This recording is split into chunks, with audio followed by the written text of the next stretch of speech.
Olá, você acompanha comigo agora no programa Mais Saúde de hoje.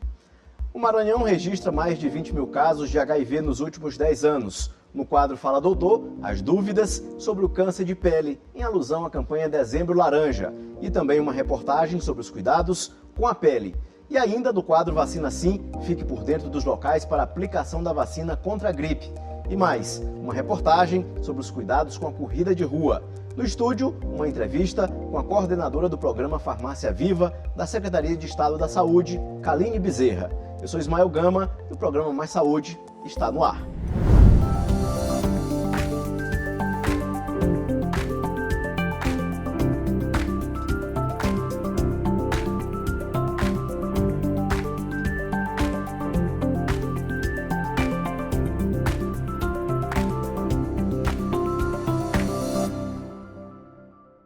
Os números não mentem e trazem um alerta importante. O Maranhão registrou mais de 20 mil casos de HIV nos últimos 10 anos. A realidade é preocupante, mas existem caminhos para a prevenção e tratamento que são destaque na campanha Dezembro Vermelho. Neste período, a discussão sobre o diagnóstico precoce, o apoio aos pacientes e o combate ao preconceito ganha força.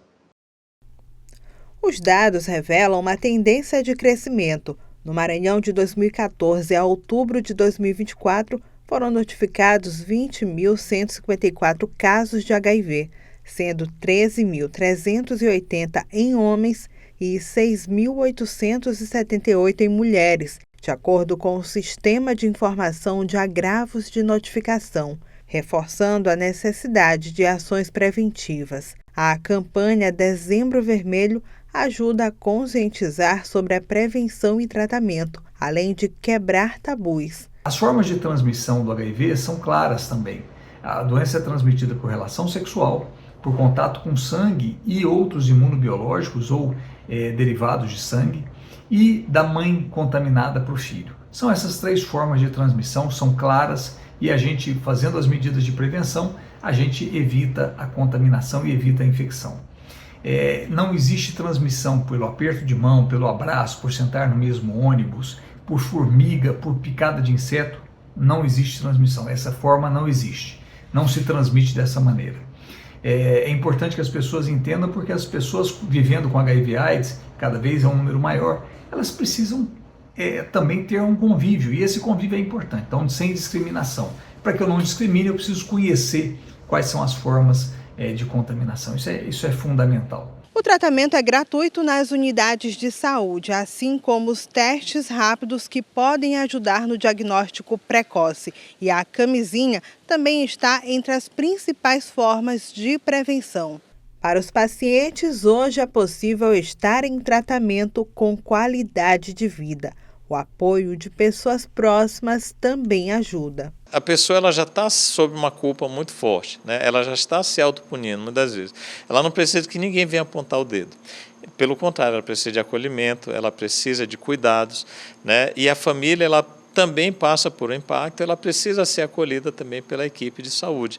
E aí, quando todos estão ali alinhados, é fundamental para que esse paciente ele consiga romper, né, na sua vida, ele consiga crescer e sendo acompanhado, sendo nos momentos de tristeza, ele ter ali alguém com o qual ele possa conversar, com o qual ele possa se expor e onde ele possa ser acalentado, né, muitas das vezes, para que ele possa ressignificar a vida.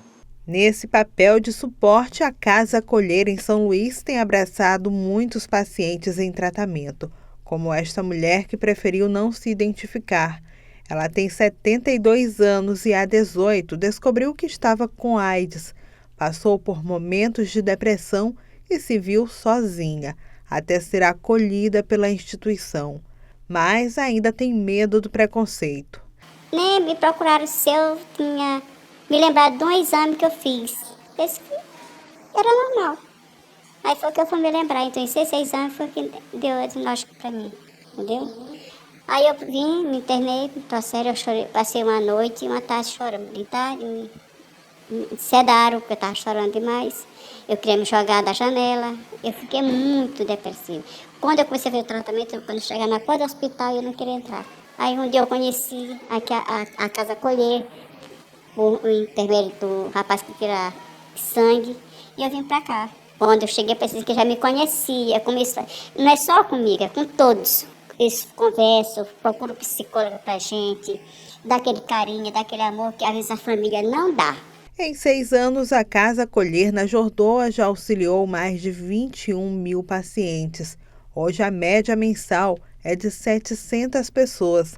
Com a ajuda de voluntários e doações, o trabalho tem um alcance ainda maior. Não olhamos um ser humano doente, olhamos uma pessoa que precisa dessa mão estendida para que ele entenda que aderindo ao tratamento após um diagnóstico positivo, a vida vai continuar fazendo sentido, porque é a participação dele com a própria vida que vai estender a vida dele junto a um tormento, que a gente sabe que a sociedade aí que muitas das vezes é doente, não entender que o ser humano que tem HIV, ele precisa de todo esse suporte, né? Porque ele se torna invisível diante de uma série de consequências, principalmente o preconceito. E aí é tomada uma bolha social, ele junta-se a ele mesmo e a vida praticamente não faz mais sentido. E esse suporte aqui que nós destinamos contra o acolhimento, acho que faz total sentido para a vida deles.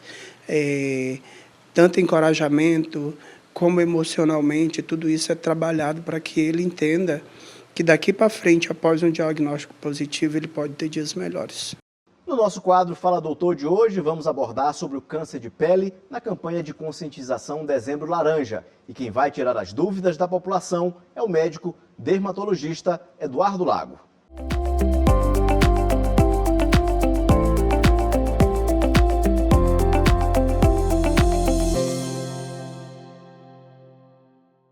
Doutor, o que é o Dezembro Laranja?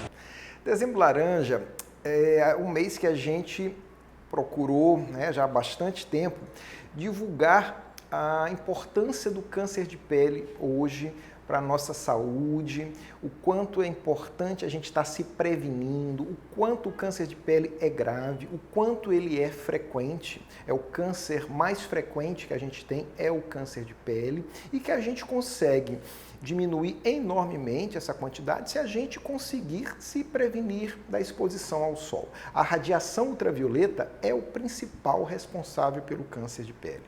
Então a gente tenta nesse mês estar divulgando para a população a importância da educação desde criança, em estar fazendo atividades um pouco protegidas dessa exposição direta, o uso do protetor solar, o uso de vestimentas que hoje já tem essa capacidade em diminuir a agressão da radiação ultravioleta.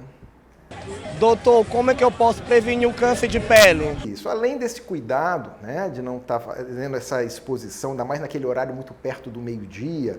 Então, gosto de fazer uma corrida, uma caminhada, vamos ali antes das 8 horas da manhã, ou depois das 4 horas da tarde. Quanto mais você se afastar do meio-dia, melhor. E mesmo fora desse horário, usar um boné, usar o protetor solar. Então, isso tudo consegue estar ajudando bastante nessa prevenção. Outra coisa é você ter o cuidado de se autoexaminar, É o autoexame. Você está procurando sempre em você alguma coisa que não seja o normal. Ou foi um sinalzinho, que eu sou cheio de sinalzinho, mas apareceu um que está um pouco diferente, a coloração está diferente do outro, o contorno dele está um pouquinho diferente do outro. Ou uma feridinha, que aparece a feridinha, daqui a pouco ela cicatriza e abre de novo naquele mesmo lugar, e já vem alguns meses acontecendo isso. Então é uma coisa que não é normal, que não é natural. Então tem que servir de alerta, porque além da prevenção, quanto mais cedo você faz o diagnóstico, maior a chance que você tem de cura. Você ficar protelando, o paciente às vezes chega no consultório depois de 5, 10 anos que surgiu a lesão. Às vezes a gente já vai chegar aí num tempo errado e o que poderia ter sido completamente solucionado vai se resolver parcialmente. Doutor, qual o tipo de câncer de pele? Existe uma variedade grande. Se a gente for procurar a classificação correta, são mais de 100 tipos de câncer que a gente vai encontrar. Mas os principais a gente costuma classificar no melanoma, que é extremamente agressivo, que começa às vezes com uma pintinha escura, que se demorar a ter o diagnóstico vai para outras áreas, cérebro, intestino, e os não melanomas, que a gente abordando bem cedo costuma resolver completamente. Doutor, quais são as chances de cura? São muito grandes desde que você faça um diagnóstico cedo. Para cada câncer, a gente falou dessa enorme classificação, a gente vai ter um comportamento né, deles de forma diferente. Alguns são mais agressivos, outros são menos agressivos.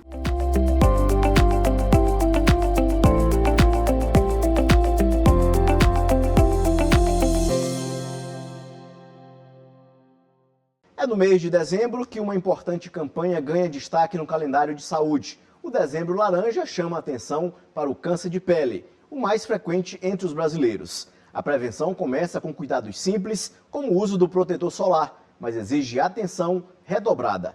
Com diagnóstico precoce, as chances de cura são altas, mas falta de informação e negligência ainda são desafios. O creme com fator de proteção não sai da mochila do Antônio. É uma prevenção diária que ele faz questão de manter, principalmente depois que 2 amigos morreram de câncer de pele. Conheci 2 pessoas, né, próximas a mim, que tiveram câncer de pele. E mesmo com tratamento, inclusive um morreu agora, esse mês, já na última sessão do tratamento, né? Era um homem negro, já de 50 anos, e eu imaginava que não fosse tão perigoso em pessoas negras. Então isso quer dizer que o câncer de pele é mais perigoso que o que a gente imagina. No dia a dia, muito sol pode trazer consequências graves para a saúde. E nesse caso, estamos falando dos diferentes tipos de câncer de pele. Entre eles, o melanoma, com origem nas células produtoras da melanina, se dá com mais constância em pessoas brancas. E o tipo não melanoma, que, por sinal, é o mais frequente no Brasil e responsável por 30% dos tumores malignos registrados no país. A campanha Dezembro Laranja ajuda a reforçar a prevenção, além de orientar sobre o diagnóstico e tratamento. Dezembro Laranja é um mês que a gente procurou, né, já há bastante tempo, divulgar a importância do câncer de pele hoje para a nossa saúde, o quanto é importante a gente estar se prevenindo, o quanto o câncer de pele é grave, o quanto ele é frequente. É o câncer mais frequente que a gente tem, é o câncer de pele, e que a gente consegue diminuir enormemente essa quantidade se a gente conseguir se prevenir da exposição ao sol. A radiação ultravioleta é o principal responsável pelo câncer de pele.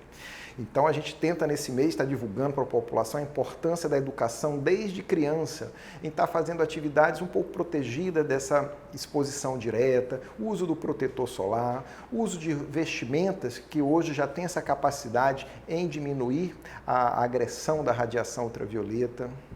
O Instituto Nacional do Câncer estima que até o próximo ano o Brasil deve registrar 724 mil novos casos de câncer de pele. Manchas e lesões podem ser o indicativo da doença. E quando houver qualquer suspeita, é fundamental buscar a ajuda de um especialista para fazer a avaliação. E o diagnóstico, quanto mais cedo for, melhor para o tratamento e maior a chance de cura. O dermatologista reforça: cuidados simples, como o uso do protetor solar, precisam fazer parte da rotina, mesmo em dias nublados. Hábito que deve começar ainda na infância. Além desse cuidado, né, de não estar fazendo essa exposição, ainda mais naquele horário muito perto do meio-dia. Então, gosto de fazer uma corrida, uma caminhada, vamos ali antes das 8 horas da manhã, né, ou depois das 4 horas da tarde. Quanto mais você se afastar do meio-dia, melhor. E mesmo fora desse horário, usar um boné, usar o protetor solar. Então, isso tudo consegue estar ajudando bastante nessa prevenção. E veja no próximo bloco uma reportagem sobre os cuidados com a corrida de rua, o quadro Vacina Sim e uma entrevista com a coordenadora do programa Farmácia Viva da Secretaria de Estado da Saúde, Kaline Bezerra. Não saia daí, é só um instante.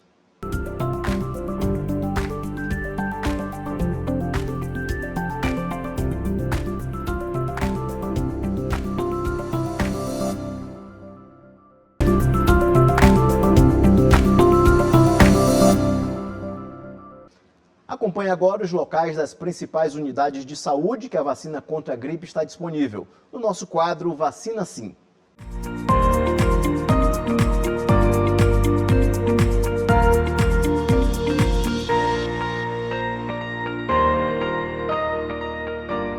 Veja agora as unidades de saúde para tomar a vacina contra a gripe.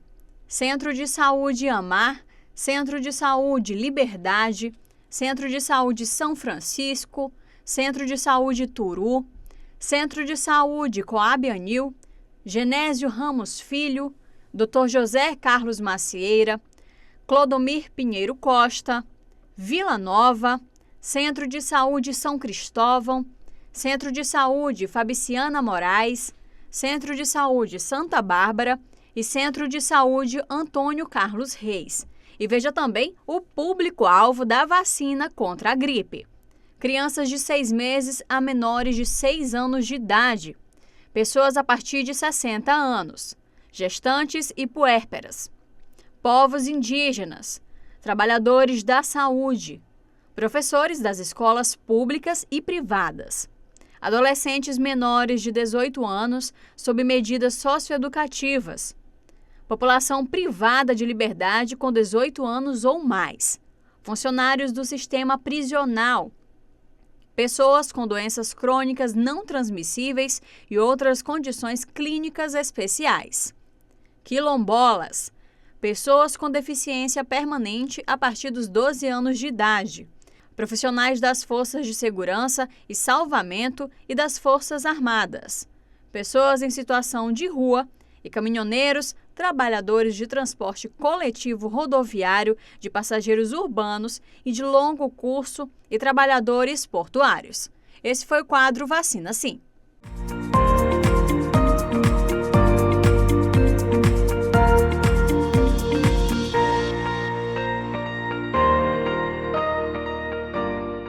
A corrida de rua é uma das atividades físicas mais populares, acessíveis e benéficas para a saúde física e mental. E uma das principais características é a acessibilidade. Ela não requer equipamentos especiais ou locais de treinamentos específicos, tornando-a uma atividade muito importante para atletas, desde iniciantes até corredores experientes. Mas será que todos podem correr sem restrições? Como garantir que a prática seja segura? Quais são os cuidados necessários de acordo com cada faixa etária? É o que você vai ver nesta reportagem.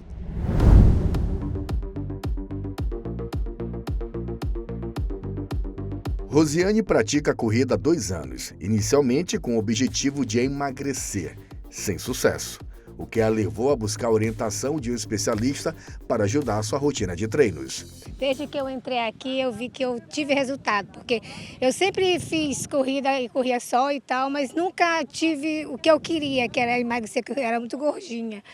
Mas aqui eu me foquei e aqui com o professor ele orienta muito bem e eu gostei. Iniciar a prática da corrida pode parecer uma escolha simples e acessível, mas a orientação profissional é fundamental para garantir resultados eficazes e evitar lesões.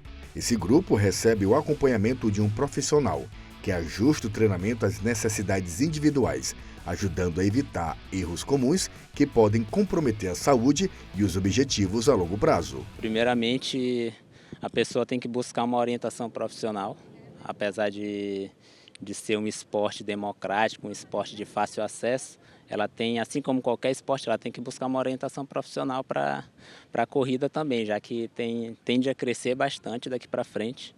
E como a gente vê com as inúmeras corridas que já estão ocorrendo, esse cuidado ele se redobra, né? Além dos benefícios, tem malefícios advindos de uma prática feita de qualquer forma. Seu José é aposentado e corre há 2 anos. Para ele, além de ser uma atividade terapêutica, os benefícios são visíveis. Ele sente as melhorias no corpo, disposição e saúde física em dia. A gente chega a uma idade e a gente tem que realmente fazer algum tipo de movimento. E é claro que isso aqui, além de beneficiar o corpo, beneficia a mente, nos ajuda em todas as outras atividades e isso é muito saudável. A Associação Brasileira de Corredores de Rua destaca o crescente número de corredores no Brasil. Em 2023, foram contabilizadas mais de 150 mil corridas, um crescimento de 13% comparado a 2022. No Brasil, já são mais de 13 milhões de corredores. 37% são mulheres. Vem adquirindo bastante a questão da corrida, está praticando mais do que os homens, e isso só tende a crescer. Para evitar danos ao corpo e garantir benefícios duradouros, é necessário que a prática da corrida seja feita de forma moderada, como faz a Surama. Eu não pretendo parar jamais, entendeu? Porque eu gostei demais, pensava que não podia, sabe? E aí a gente consegue 5 quilômetros, depois vai 7, 8 e assim a gente vai adquirindo mais um pouco de habilidades para isso. Mas tudo no limite, é como a gente fala, tudo com moderação.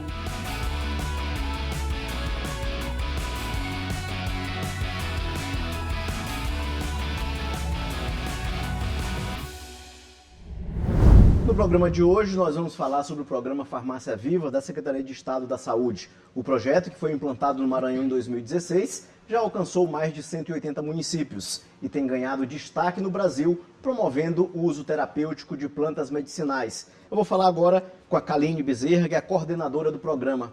Kaline, seja bem-vinda aqui ao programa Mais Saúde. Obrigada. Eu estou muito feliz porque eu vou poder falar um pouquinho sobre esse projeto, nesse programa de governo que tem dado muito certo e já cresceu no Maranhão praticamente todo, e a gente agora é referência fora do Maranhão, né, por conta do uso terapêutico. Kaline, como é que funciona esse programa? Bom, começou em 2016 como um projeto piloto. Em 2017, projeto estratégico e uma portaria própria, que se adequou bem ao projeto para que a gente se fortalecesse.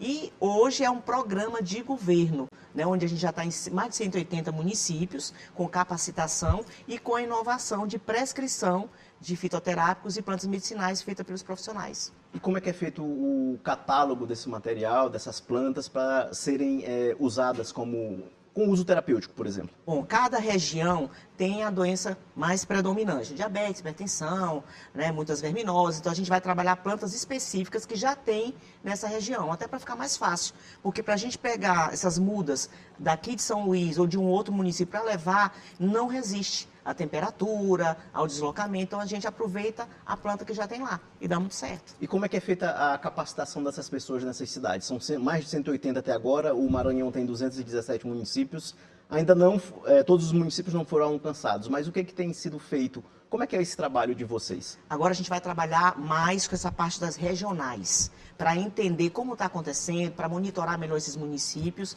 mas essa capacitação é feita voltada aos profissionais de saúde, especificamente farmacêuticos, médicos, enfermeiros e nutricionistas. E claro que a gente abre para outros profissionais. Eles vão aprender sobre plantas da região, como prescrever, a posologia, a identificação da planta. Então, assim, é todo um contexto que faz com que o programa Farmácia Viva seja de forma científica e não só esse saber popular, que é o que a gente faz esse resgate também. E como é feito esse resgate do saber popular com a ciência e que ajuda a curar pessoas? É um trabalho que a gente faz com matriz africana, né, com os indígenas, os terreiros, mateiros, raizeiros, quilombolas. Então, a gente traz todos esses povos para eles trazer esse saber popular, e aí eu faço a capacitação mostrando que aquela planta não pode ser uma garrafada, e sim um xarope. E eles se adequam muito bem, eu também acabo me adequando a essas garrafadas, ao trabalho deles, que é esse respeito mútuo entre ancestralidade e ciência. E apesar de ser natural, tem que ter uma quantidade adequada, dependendo da planta, do material que é envolvido, né? Tem que ter, porque quando você, um exemplo, vai usar uma cápsula de um fitoterápico, você não pode usar 2, 3 cápsulas, eu vou usar várias vezes ao dia porque natural não faz mal. Aí eu vou tomar um chazinho toda hora porque natural não faz mal. Faz mal e pode levar a óbito, como também causar problema renal, problema no fígado e desencadear outras doenças. Kaline, nesse contexto do trabalho que vocês realizam, qual foi a colaboração da professora Terezinha Rego? Porque ela é referência aqui no Maranhão em relação às plantas medicinais. Na verdade, ela é a homenageada do programa, né? Quando existiu, foi feito um trabalho de como dar continuidade a esse trabalho que ela já fazia dentro, né, dessa questão do Maranhão, de questão de governo. Um alcance muito maior, né? Foi, para dar um alcance muito maior, a gente ter mais possibilidades de ir aos municípios e implantar. E aí resolvemos homenagear a professora por esse legado, por essa história, pela construção da fitoterapia no Maranhão e, claro, pelo reconhecimento que ela tinha muito lá fora e ainda não era tão reconhecida como merecia no nosso estado. E aí o programa mostrou que ela era tudo aquilo e muito mais, e claro, evidenciando os produtos que ela já fazia, as pesquisas que ela fazia, e aí se transformou nessa homenagem. Farmácia Vigor Terapêutica, que sempre foi criado por causa dela. Aline, existem muitos problemas de saúde, mas tem alguns que são principais, né? Problemas de hipertensão arterial, o diabetes, né? Sim. Nesses casos, que tipo de planta ajuda a amenizar os sintomas dessas doenças? Bom, no caso da hipertensão, que é uma coisa, né, tá geral demais, e hoje até as crianças já começam pelo estresse, pela ansiedade, pelo excesso dessas comidas dos fast food. Né? Então faz um mal grande. Então a gente vê que as crianças estão muito irritadas e também acabam tendo esse aumento da pressão. Criança, adolescente, e isso vai desencadeando outras doenças. E eu sempre indico alface crespa com talo. Super fácil de fazer, né? Todo mundo tem um alface em casa e ele ajuda. Aquela pressão de 24 cai para 12. É uma coisa muito boa. E tem que usar a folha do alface crespa com talo, para que ele tenha esse efeito para baixar essa pressão. Mas assim, tem que ser monitorado, não é para tirar a medicação prescrita pelo médico, precisa se respeitar a receita. Por quê? Se eu tiro a medicação de um hipertenso, eu estou prejudicando a qualidade de vida dele. Então eu vou associar a planta para que ele tenha esse equilíbrio. E nunca trabalhar somente com a planta. Se tiver o tratamento médico, é para ter o acompanhamento correto. Tirar a medicação e só a planta, ou então, nem vou procurar o médico, vou usar só chá. Não faça isso, porque o chá sozinho não vai conseguir resolver o problema. Kaline, em relação a plantas afrodisíacas, né, que muita gente tem interesse em saber também, né, o que é interessante para estimular quem está com a vida sexual um pouco comprometida por conta disso. Homens e mulheres também. Vou ensinar uma receitinha. Certo. Né? É um fruto que todo mundo gosta de comer, é delicioso, mas a semente dele é extremamente afrodisíaca. Semente de melancia. Melancia, né? A semente de melancia, como você vai fazer? Vai pegar um copinho daquele cheio da semente, coloca na frigideira, aquelas frigideiras de teflon, que tem aquela proteção, coloca lá e fios de azeite ali no fogo baixo e deixa secar. E vai fazer aquele, depois que terminar, estiver bem sequinho e crocante, aí você coloca alecrim, que também é estimulante, e aí pronto, você vai, mistura aquilo na salada, pode transformar em pó, ou comer só como um petisco. Além de ser gostoso, vai melhorar essa circulação na região e vai fazer também que você tenha aquele estímulo. E fácil de encontrar também. E fácil de encontrar. No caso de pessoas que sofrem com enxaqueca, o que se recomenda? Eu gosto muito de indicar sálvia officinalis, que é a sálvia, que é um tempero, que ajuda bastante. Ou o gengibre. Se encontra fácil, salva no supermercado? Sim, no supermercado. É um condimento, é um tempero. Então você vai fazer uma colher de sopa de sálvia para uma xícara de chá de água e vai fazer abafado, que é infusão. Fez, coou, toma, não adoça, chá não pode ser adoçado. Depois de coar, vai tomar ali devagarzinho, a enxaqueca vai embora. E pessoas que têm crises de ansiedade? Então, crise de ansiedade eu gosto muito de falar sobre a melissa, né? A Melissa officinalis, que muita gente conhece como erva cidreira verdadeira. Porque tem duas espécies da erva cidreira, a melissa e a lípia alba. Uma tem flor e a outra não tem flor. A melissa ela não tem flor. E ela tem uma eficácia muito grande para fazer dormir, para relaxar, para você não ficar acordando à noite. E ela ajuda a dar aquela acalmada nas pessoas muito ansiosas, né, e muito irritadas. Kaline, no Maranhão é um estado muito grande, são 217 municípios que a gente tem, e tem regiões diferentes. Por exemplo, a região leste ela é muito quente, aqui essa proximidade com o Piauí. Já a oeste tem a proximidade com a Amazônia. Né? Então, existem variação de plantas para essas localidades? Sim, tem plantas. E que resolvem problemas parecidos? Sim, tem plantas, por exemplo, camomila. Camomila você não consegue plantar em determinadas regiões do Maranhão. Né? Vou dizer, um município que você consegue plantar fácil, Pastos Bons. No sul do estado. Né? No sul do estado, você consegue plantar camomila, uma espécie da xanana, que tem a Turnera umifolia, Turnera guinensis, né? E uma dessas espécies a gente não consegue plantar aqui, mas consegue plantar lá nessa região. Então, a camomila, que é para acalmar, para fazer dormir, se você plantar numa região muito quente, que o solo não esteja adequado, ela não vai funcionar como deveria. Então, tem todo esse contexto que a gente precisa entender da planta medicinal. Não é ser plantado em qualquer lugar, é ter um solo adequado, o local certo, com aquele preparo daquele solo para aquela planta. A planta vai ser terapêutica. E esse contexto ele é respeitado pelo programa, né? Sim, a gente avalia tudo. Onde vai se plantar, qual o tipo de planta. A gente tem que ter a parceria da agricultura familiar, né, do município, porque senão a gente não consegue.